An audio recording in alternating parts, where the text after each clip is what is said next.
वित्त मंत्री निर्मला सीतारमण ने मंगलवार को आम बजट संसद में पेश किया। बजट को लेकर लोगों ने भी अलग अलग अपनी प्रतिक्रियाएं दी हैं। जहां कुछ लोग आम बजट को एवरेज बजट मान रहे हैं, तो वहीं राजनीतिक दलों के लोग सरकार के इस बजट को पूरी तरह विफल बता रहे हैं। इस बजट में वित्त मंत्री निर्मला सीतारमण ने इंफ्रास्ट्रक्चर पर जोर दिया है। खास सेक्टर के लिए भी बहुत ज्यादा उपलब्धियों भरा नहीं है। ऐसे में अलग अलग क्षेत्रों से जुड़े लोगों की अपनी अपनी प्रतिक्रियाएं हैं। आज जो आम बजट केंद्र की मोदी सरकार ने, फाइनेंस मिनिस्टर सीतारमण जी ने जो पास किया है, वो ऐसा बजट है जिसमें टैक्स पेयरों के साथ धोखा हुआ है और कारपोरेट घरानों का टैक्स घटा करके सीधा सीधा अडमानी और अडानी को फायदा पहुंचाने का काम किया। पहली बार ऐसा बजट हम देख रहे हैं जिसमें किसी वर्ग को कोई फायदा नहीं दिया गया है।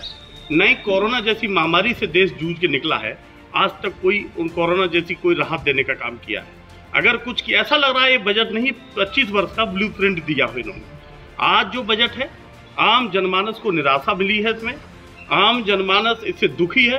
किसी भी वर्ग को कोई राहत देने का काम इस बजट में नहीं किया गया है। अगर किसी को राहत दी है तो वो राहत कॉर्पोरेट घराने, केवल अडानी और अंबानी को राहत दी गई है। उनका जो कॉर्पोरेट टैक्स है उसको घटाने का काम किया है और टैक्स पेयर के साथ ये धोखा है। इसलिए सरकार हमेशा किसान, नौजवान, गरीबों के विरोध में रही है। उम्मीद थी लोगों को इस बजट में कि किसानों की कर्ज माफी की कोई बात होगी, नौजवानों के रोजगार की कोई बात होगी, आम जनमानस को महंगाई से राहत देने का काम किया जाएगा, लेकिन ऐसा इस बजट में कुछ नहीं था। और ये बजट एक तरीके से ढकोसला है और केंद्र सरकार लगातार आम जनमानस से धोखा कर रही है। ऐसे बजट की उम्मीद केंद्र सरकार से बिल्कुल नहीं है। लोगों का मानना है कि इस बजट में जितनी उम्मीद थी, शायद उम्मीदों पर खरा नहीं उतरा है।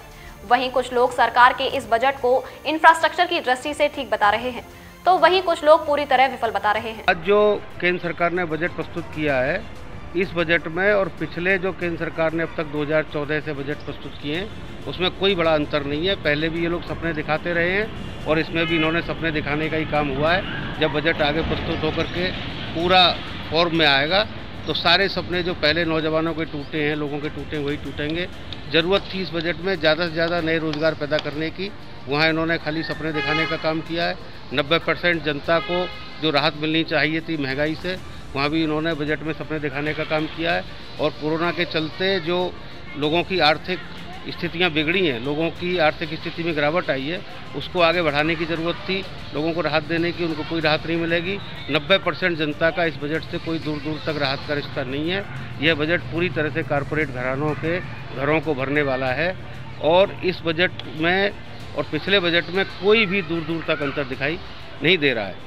केंद्र सरकार का काम खाली सपने दिखाने का। इस वक्त उत्तर प्रदेश का चुनाव था तो उन्होंने सपने दिखाने का काम किया। जनता समझ चुकी है कि जो हाल पुराने बजट का हुआ है वही हाल इस बजट का भी होने वाला है। इस बार के बजट में लोगों को बहुत उम्मीद थी। उत्तर प्रदेश के लिए भी ये उम्मीद थी कि उत्तर प्रदेश के लिए कोई बड़ा बजट आएगा, इनकम टैक्स में भी कोई और छूट का बदलाव आएगा, लेकिन इस बजट में कुछ भी ऐसा नहीं है जिससे आम आदमी को फायदा हो या चीज़ें सस्ती हो।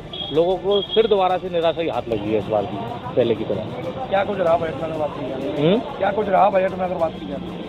बजट में कोई बड़ी चीज़ है ही नहीं। उन्होंने 7,000 करोड़ का एक सेक्टर प्रदान किया है, लेकिन बेसिक चीज़ों पे कोई छूट प्रदान नहीं करी है। कहीं पे कोई जीएसटी कम नहीं करी है, कहीं इनकम टैक्स स्लैब में कोई फायदा नहीं दिया है, कोई टैक्स ऑडिट में कोई फायदा नहीं दिया है।